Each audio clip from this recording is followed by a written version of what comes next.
বরিশাল সিএনডিবি রোডস্থ কাজীপাড়া এলাকায় সিটি কর্পোরেশনের জমিতে তৈরি করা অবৈধ স্থাপনা উচ্ছেদ করতে গেলে বাধা দেয় এলাকাবাসী।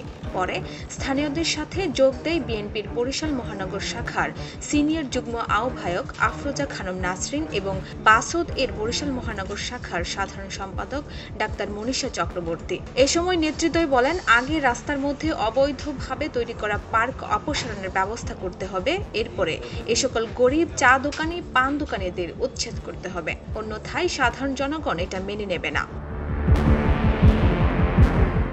বরিশাল সিটি কর্পোরেশনের সাজ্জাদ হোসেন জানান, প্রধান নির্বাহী কর্মকর্তার নির্দেশে তারা উচ্ছেদ করতে এসেছেন। পরবর্তীতে জনগণ বাধা দিলে তারা কাজ বন্ধ রেখেছেন। অন্যদিকে অপ্রীতিকর ঘটনা এড়াতে সেনা সদস্যরা ঘটনাস্থলে উপস্থিত আছেন। ডেস্ক রিপোর্ট, ভোরের পাতা।